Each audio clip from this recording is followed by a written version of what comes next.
one of the greatest mixed martial artists of all time, to now have this trilogy. If he were to win, I think it even furthers his legacy.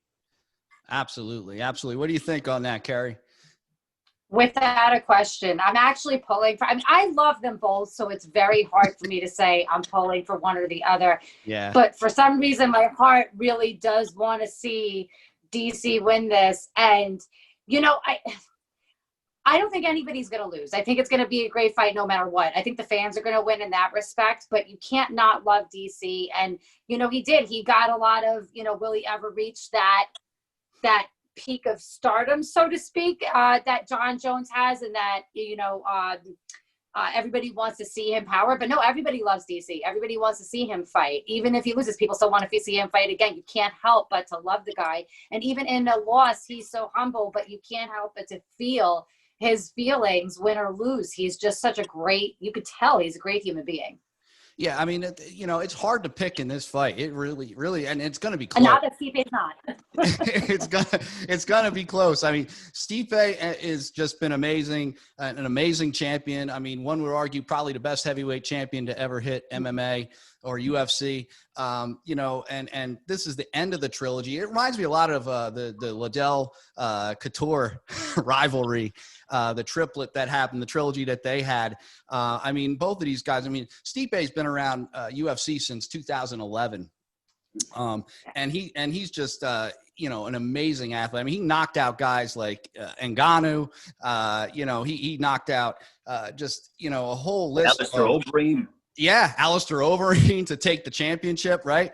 Or no, that wasn't to take the championship, but he knocked out Alistair Overeem. The title and stuff. And look, that was his first title defense in his backyard. So the pressure was all on him. I mean, a firefighter from Ohio going into his hometown, and he was rocking that fight. And he came back and finished it off in grand fashion.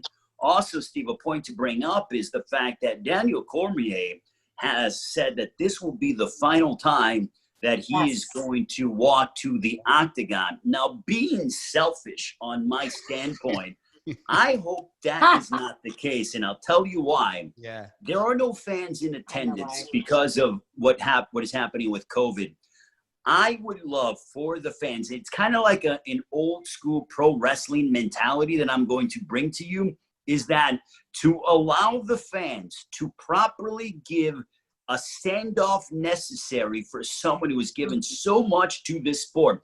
Daniel Cormier, an accomplished wrestler at Oklahoma State, has transitioned to be Olympian. Exactly. I mean, just what he's been able to do, a commentator at the UFC, world champion at 205, world champion in the heavyweight division. For him to go out in his final time, and it's his decision, without fans, I think is almost sacrilegious in my opinion. I'd love for him to have one more fight when fans are able to come back into the arena so we could say thank you for the memories and what you've done for the sport. I couldn't agree with you more on that. I mean, I'd love to see DC go out in with a rousing applause from an audience. You know, and that's part of, you know, partially you get to that, you know, do you want, who would you rather want, you know, win the fight? I said, I'm torn between both of them. I love both of these guys. I think they're both amazing athletes. I mean, you know, DC is 41 years old. I get, you know, where he's at, but I also look at like Randy Couture fought till he was like 47. So, you know, and he still may come back every once in a while. Who knows what's on his mind. But, you know, DC started out as a heavyweight, went to light heavyweight for a number of years, and then came back into heavyweight to take the title, which, you know, is amazing, you know, on his part. And, you know, I'd love to see, I mean, even if you look at the bookmakers, I looked at those today just to see how close they have it set up. It is actually, if you want to know, it's minus 104 Stipe and minus 115 DC. Wow. So they can't even figure this out. They're trying to determine where, you know, the odds are like so close that it's like it's anybody's game. If you watch the fights, you know, the first fight, I mean, DC came out and just got that first round TKO, really just did a pounding on Stipe right off the bat in the early round. And then the second fight, they went to the fourth round, and then Stipe kind of returned the favor on that one. And he figured something out on, and I don't know, I was watching the press conference yesterday, And Stipe said, or DC said, you figured me out with the body shots. He says, you're not going to do that again. I fixed it. So, it's kind of anybody's game, I'd be excited to see. I'd be excited to see DC get a submission win over Stipe. Could happen. Just because well, no, it could. He does, without a question, has the ability to do it. And I think, they both knock each other out. So why not sub them? So, and I could kind of go with that. I could say, no matter who wins, I'd love to see that ground game kind of come into play a little bit, because they both have a ground game. Stipe, people don't realize Stipe is a world-class wrestler as well. Mm-hmm. It's not all about the stand-up for him. He was a Division I wrestler. I want to see a ground game. So he's got a hell of a ground game himself. So let's look at Sean O'Malley and the Vera fight. Let's take a look at that. What are our thoughts on that one? I love Sean O'Malley, by the way. I'm just going to tell you, I'm a little, I think this guy is maybe the next Conor McGregor, coming out in that way. So. Well, he's on a meteoric rise. I'll say that he has such a fan-friendly style. He likes to go ahead and put away his opponents in quick fashion. A guy that I've known for probably over 15 years was his latest victim in Eddie Wineland. I've known Eddie Wineland for 15 years, yep. Within the Chicagoland, Northwest Indiana area. And for Sean O'Malley to put away Eddie Wineland in a walk-off, home run, knockout fashion spoke volumes. Sean O'Malley has a fan-friendly style. He's very accessible to fans. He's building his brand, and this is a fight against Vera that he should theoretically win. But again, when you have such expectations, when now you're starting to feel some of that pressure, the elite, truly the top prize fighters respond and do well in these situations. What are we going to see out of Sean O'Malley when no longer are we waiting to see, can he? We expect him to look sensational. It's no longer wait and see with him. We now have these lofty expectations, and we expect something spectacular. That's what made Conor McGregor so good, and which is why he is, I think he's the highest grossing mixed martial artist of all time, because Conor delivered when people expected him to do so. Case in point, what he did to Jose Aldo, finishing him off in less than 15 seconds. What can Sean O'Malley do against Vera, who's Ecuadorian, who jumped on the scene of the Ultimate Fighter Latin America? Can Vera give him some issues? We'll find out. Yeah, no, I think that's some great questions, and you're absolutely right. I think we have big expectations from Sean O'Malley at this time, and if there's a term for if people don't live up to that, or if our expectations aren't met, it's called reward prediction error. We make a prediction about a reward and we make a big error in that, and then we get disappointed. So hopefully, I hope that Sean O'Malley continues to give us, give the audience what they want. He's as you're saying, he's a meteoric star. He's rising up pretty quick, but Vera's no joke. Vera's no joke. He's won one decision. He's been the decision one time where he won. If he loses, it's usually a decision. I was gonna say he lost it. It was the decision. Last. So every single time he's lost, I think it's gone to decision. So if it goes that long, I think the longer the fight goes, I think the less likely it is he's going to do well. However, if he's got knockout power. And that's how he usually takes people out. He does take TKO or, KO straight up. That's how he's been taking people out. And he's also, don't forget, he's got a ground game as well, because he's also a black belt in Brazilian Jiu-Jitsu. Sean O'Malley, I don't know what I know he's a purple belt, which is no joke either. So, this could go a whole lot of different ways. We'll have to see what happens. But Kerry, what do you think on all this? Well, I see, a star in both of them. They both have a personality and they both have a look. It was funny because somebody was like, oh, they both have, the tattoos and this. I said, well, if you look at stylistically and even just like as a matchmaker's dream matchup, it's a shame there's no fans in the stands, but this is, you got two guys that look like they could be on a huge come up after this fight. And Marlon Vera, like you guys said, he's talented. They both are. But again, at this point, everybody is looking at O'Malley and saying, you know, this guy's going to deliver, and everybody's expecting him to. So, if Marlon Vera loses, I could say it's going to be, like you said, decision. If you look at his record, and it's going to be a really exciting fight at that. But I don't know. You have two really big young guys coming up, and they're only 2 years apart. So that's not like to say, oh, you know, Sean O'Malley's so much younger, which you think he is. But with that, what was the layoff that he had when he popped for marijuana? Was it 2 years they gave him? No, a year? Something like, it was enough that it was like, people were like, oh. Yeah, it was a, yeah. It's enough time. Yeah, I'm not sure what the time period was on that, but yeah, I mean, it's, you know, you get stuff like that happens to some of these guys. I mean, you know, and you know, he's made a comeback, so you know, it's amazing what he's doing. And Steve, also here's another point to look at is the fact that this is the co-main event for Sean O'Malley. So again, we talk about expectations. No longer is he the opening fight on pay-per-view. I think the UFC is starting to build up this young man as to start to headline if he's successful. Now, there are levels to this business, as we all know here on this panel.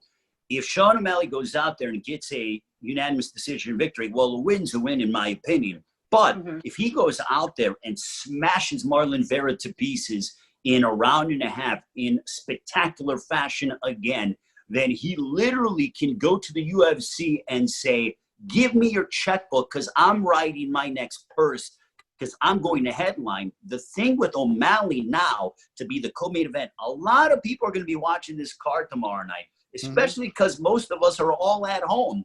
So a card like this with Cormier and Miocic, co-main event, there's going to be a lot of people that typically wouldn't watch a fight that are tuning in. If O'Malley's the real deal, he not only gets a win, but he smashes Vera, and then he becomes a UFC, ESPN main eventer moving forward, and then the level of opposition continues to rise. Yeah, and just to throw this out there, he's 12-0. He has not lost in the UFC at all. So just to give you that, Sean O'Malley is definitely one of those guys that you got to keep a good eye on, because I think we're going to see a lot more, especially if he comes out and performs the way we all think he might tomorrow. And I think he's got something to prove, and I think he's going to go out there and try to prove it and come out pretty hard, you know, because he does want, I mean, they all want that, you know, every fighter, and you could feel it when that momentum's behind you to get you there. So I think he's going to come out with a ton of energy. He's going to come out hard. He's going to come out swinging. He's going to go for that early knockout like you're talking about, because, I mean, I'm just going to say that's what I would do in his scenario. Yeah. I would just put it all out on the line. Even if you get starched yourself, you got to put it all out there, because either way, I mean, hopefully that don't happen, but you got to risk it and run out there and try to get this to happen. Well, and also with Vera, the whole key for him should be is hope that O'Malley has an adrenaline dump. If he has that same mentality, this is a 15-minute fight, get through those first 2 or 3 minutes and then take him to that deep water, drag him and drown him. Make this a fight that is not, he can't give O'Malley distance. The thing with Vera, he's got to cut off the distance. O'Malley's longer than him, has good reach. If you look at O'Malley's power, it's all based on distance. He gets a lot of leverage behind the shots. Good footwork, good leverage, good distance. He uses his reach. He's an intelligent fighter, is O'Malley. Vera needs to close the distance. I want to see a lot of dirty boxing, go for a couple single leg and double leg takedowns, and make this a rough and tumble affair. I know it's an antiquated term, but that's what Vera needs to do in order to get the win. Absolutely. Confuse him. Make him fight in a way that he don't want to fight. I mean, that's kind of what he needs to do at this point. So, you know, for him to get the win, I think, you know, for Vera to get the win, he needs to confuse him. He needs to move side to side. He needs to close the distance, like you said, and make it a real close combat fight. Maybe even take him down to the ground and you know, try to get him in a submission somewhere. So awesome. So let's check out, what do you think of Junior Dos Santos and Rosenstrike? That's another great, I mean, this card just does not stop. You know, it's like, I mean, we could go on and on and on, but these 3 fights I really wanted to focus on, but this card is just amazing. What are some thoughts on that one? Because that's an amazing fight too. Well, Kerry, I'll let you lead off first since I went a little bit long-winded on the my last one. It's okay. And it's, it's funny because everybody always, whenever you hear JDS coming into a fight, he's seasoned, he's a little older. I constantly hear, oh, he's going to get knocked out. He's going to get knocked out. And he's had his ups and downs, but Junior Dos Santos is absolutely, Junior Dos Anjos, that's who we're on, JDS. He's no joke. And then you have Rosenstruck, which I can't pronounce his name fully, so I don't. Darzinho. I don't want to. You don't want to butcher it. Pronounce that right. Yeah. Did I butcher it bad? Rosenstruck. No. I think you got it close. I mean, I'm trying to. I don't know how to say that either. So, but Rosenstruck. Yeah, it's an exciting fight for both of them. It's. And JDS is super seasoned. He's been in it for a long time. 21 wins, seven losses. That's that's a big record. He's had a lot of fights. And I mean, he lost to Curtis Blades. He lost to some big names and he won to some big names. He beats Eric Lewis, Tai Vusa. He's beat everybody and he's lost to everybody. So I don't know. I can't see him coming out there not experienced and at least, getting in the first and second round, feeling him out and getting a good feel for it, at least in the very first round. Because again, he's so seasoned and his fight IQ, I can't see him coming out there and not performing well. Not that Rosenstruck can't. No, amazing fighter. And he actually, he beat Stipe years ago, actually beat him. And he also beat Frank Mir. So, I mean, there's a lot of, he's got a heck of a resume himself. So he's an awesome fighter. So what are your thoughts, Ray? Well, I love this fight because it is going to be a stand-up battle in this matchup. I mean, these guys are going to come and they're going to throw bombs at each other. I've been following Junior Dos Santos. I was actually covering his UFC debut at the Allstate Arena when he knocked out Fabricio Verdum with a vicious uppercut that crumpled over Verdum. And at that point, we thought Verdum was done. And lo and behold, Verdum is still fighting and competing at such a high level. That was almost 12 years ago. Yeah. For Dos Santos, though, I remember he blossomed onto the scene, 24 years of age, strong, young, powerful Brazilian power puncher, good ground game. And he has evolved and he's had ups and downs in his career. But in the heavyweight division, especially in combat sports, anything is possible. So the fact that he's been a champion before, he's had the highest of highs, he's had the lowest of lows. How much more does he have left in the tank against Rosenstruck? Rosenstruck only has one blemish. To my knowledge, his only loss coming to Francis Ngannou. Yep. Look, a lot of people have been losing to Ngannou. There's nothing to frown upon with that defeat. So does Dos Santos have a lot left in the tank? I'm not ready to write him off because I'll be honest with you guys, I was ready to write off Fabricio Verdum prior to his last matchup, and he surprised the hell out of me. So Dos Santos, 36 years of age too. He's been fighting professionally for 13 years, but let us not forget that 36 years of age in the heavyweight division isn't old. If you're talking about featherweight, you're talking about bantamweight, you're talking about lightweight, you start to talk about old age at that point. Heavyweights seem to have the longest longevity in their career because as a man, your power is the last thing to go. Your speed, your reflexes, all that will go, but the power will always remain. So we're going to find out, is Dos Santos, can he still make another run and fighting Rosenstruck? But if Rosenstruck is truly, if he only had that one blemish and it was only a hiccup, then he's got to go out and handle business against Dos Santos. That's what I love about this fight. It's a 50-50 matchup. Yeah, and there's a lot of that on this card. I mean, it pretty much, there's a lot of really great fights that could go. That's the one thing about MMA. It takes one good shot to change the whole perspective of the fight. And you're right. I mean, Dos Santos is 36 years old, but he's also on this card has the longest fighting record in UFC. 2008 was his first fight. So just to put that in perspective as well, he's been around a long time. And going back into, DC's 41 years old. Randy Couture fought till 47. There may be a lot left in the tank. Who knows? Let's see. And Ngannou, I'm going to tell you, he's on a streak right now. He's just like, he's crushing people, so you can't sleep on that. There's definitely no shame in getting knocked out by Ngannou, so. Well, I think in Ngannou too, I think he learned a lot in his world title opportunity as well. You talk about when guys have that first loss, it is almost like it brings them back down to earth. You learn more from a loss than what you do a victory. And Ngannou was wiping out people, and Dana White's talking about, going into Africa, and really that's a new area and a new continent that he wants to pursue and everything else. So Ngannou felt that sort of pressure, and it got to him a little bit, and that's okay because he still has a long time. So the fact that he lost one time, no mistake about it, it's okay. And that's what I love about the heavyweight division. We're gonna obviously have Cormier, Miocic. You got Joe Santos. Does the OG still have it left, or is Rosenstrike gonna come out and say, you know what, time for you to go away? It's time for this new generation to come to the forefront. Absolutely. And I do like your point of age and being seasoned. My coach John Beneducci, who actually fights for Bellator, was saying it a couple weeks ago. The same thing you were, that with heavyweights that they fight a little less, and it's not the same thing as a featherweight or a flyweight or somebody of a lighter weight class, they'll fight more and more and more and more and more. So he was saying that he agrees with that, but he also calls it old man strength.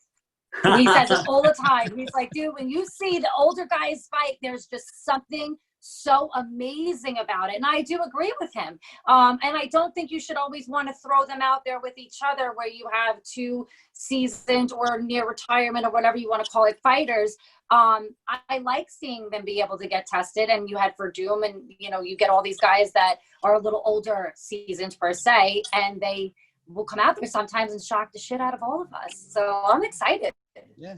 When it comes down to old man strength, I must be strong, man. Yeah, I've seen you squatting and putting up a lot of weight and stuff, Steve. So yeah, I'm make no mistake about it. You put it in. I try. I do the best I can now. It's I wake up in pain every day. I said to somebody the other day, if I wasn't in pain, I'd think I was dead. Makes you feel alive. Yeah. So, and just to go into the numbers again, I mean, you got, Dos Santos is actually not the favorite in this fight. He's a plus 108, and you got, and this is according to the bookmakers, you got Rosenstrike at minus 136. So, well, it's pretty much a pick 'em fight. And it's like, here's another thing. As you get older, and when I was watching and I put the parallels together because they fought each other, but, Verdum had lost 5 of 6, and I think he got stopped in almost all of his recent losses. So with Dos Santos, the fact that these guys are heavyweights, their power is on a different level, both boxing and MMA. It's almost like nauseating to be ringside or octagon side and hear these heavyweights crack each other and start wailing on one another. So is Dos Santos starting to get quote-unquote punch drunk? And can Rosenstrike further that? That's the question. The fact that Rosenstrike, having been knocked out already, he knows what it's like to get rocked. Dos Santos is going to land 1 or 2 clean shots. Yeah. So is Rosenstrike going to be able to respond better because he has tasted defeat and been put away before? Dos Santos has, Rosenstrike has. That's what makes this fight so appealing. Yeah, and that's a great point. I mean, it could go either way. Like that one shot that he took could revitalize him and make him realize what it feels like, or it could also go the other way where it kind of psychs him out that he doesn't want to get hit like that. We also know that, when fighters get knocked out real good, a lot of times they're a little more prone to getting knocked out, right? So we know that too, just the way the brain works. Once you get that good shot, or concussed in some way, you're more likely to get it again. Well, you get timid. You become timid. You start to wonder if you get hit the right way and you're still not knocked out, do you start to tense up more? Do you fight more tentatively? When you fight tentatively and you fight scared, and I have respect for all fighters, but when you fight scared, you're not able to really use your game plan to where you're supposed to. And if you fight scared, you're probably going to get knocked out anyway. So I'm curious to see that first 2 minutes when Rozenstruik gets in the octagon, how he responds after getting hit 1 or 2 times from the power of JDS. Yeah, no doubt. And I'm looking forward to seeing this. I'm looking forward to seeing this entire card. I'm going to be glued to my TV from about 6 o'clock on tomorrow night. Can I just bring up one fight that I'm really, really, really excited about? That I've been waiting for. Sorry about that. I thought I had my do not disturb on, but I guess it didn't turn on before. But I'm really excited. Again, I got lost from you guys about Merab Dvalishvili fighting John Dodson. Now, I could tell you many reasons why. I trained with Merab, about a month ago at Matt Frivola's house. So we got to train together. I've known Merab for a while. He's a really great guy, like a super talent. He's on a huge come up. Not that John Dodson isn't, as talented, and he is. But, I trained with Merab, and watching that guy train was something really special. To see guys that are, fight on TV all the time, watch Matt training, watch Merab, John, it's been great. The quarantine's been awesome for that reason alone, because we can't train inside. No one can. So we've all been training down at the beach at Matt Frivola's house. Your videos. Steamroller's house. Because I get to train with Steamroller Frivola like twice a week. It's great. So yeah, we got to train with Merab, and he's one of the hardest workers I've ever watched. This guy, I've never seen a guy do so many hill sprints, the craziest hill I've ever watched, and then take the extra points and stuff. And he's got a dangerous ground game. He trains with some of the best fighters in the world over at Alongo Weidman. I'm super excited to see that fight, and I think he's going to come and he's going to crush it. Yeah, it's going to be an awesome fight. I mean, both fighters are great. I mean, Dodson's 22-11. You got Merab, who is 11-4. It's just, and here's the thing. I mean, I always, when you look at that stuff, any fighter could win any fight at any given moment is always my opinion. It just takes the right shot, the right moment, the right strike, the right ground and pound, or right submission opportunity. And, it changes the whole game. So it's going to be a great fight. It's a whole great night of fights. I couldn't agree more. Well, and then you also they both come from very good, training gyms. You have Dodson, who I believe is still at Jackson Winkle, John. Mm-hmm. And you have, Merab, who's with, Ray Longo, who I think is a phenomenal coach, and Chris Weidman, all those guys. Ray Longo has been around for such a long time. I mean, this guy is an MMA legend, walking encyclopedia, what he's been able to do for the sport. And Dodson, his athleticism is on a different planet. He moves around so well. He throws punches from different angles and different kicks. And Merab is pressure. This guy does not stop. He accelerates to 120 miles an hour, and he does not stop. I love this fight because it's going to be 2 trains on the same track. Who the heck is going to move? That's what makes this fight so unique and entertaining. There's a lot of that on this card, by the way. It seems like really the female fights are insane as well. It's going to be a great night. It's going to be an amazing night. So let's go into some PBC boxing. Ray, we got a great night coming up tomorrow night too on that. So I want to hand it right over to you so you could give us the lead in on this one. Steve, I'm pumped about it because you have David Benavidez, who is, was a former champion at 168 pounds. He actually lost his title today on the scale, came in a little bit overweight. It kind of happens. It's a different world now when it comes to when fighters go to different, they go into the bubble and stuff like that. And, he didn't make weight, so he lost his title. He's still undefeated, 23 years of age, from Phoenix, Arizona, going head-to-head against Alexis Angulo, who's 26-1.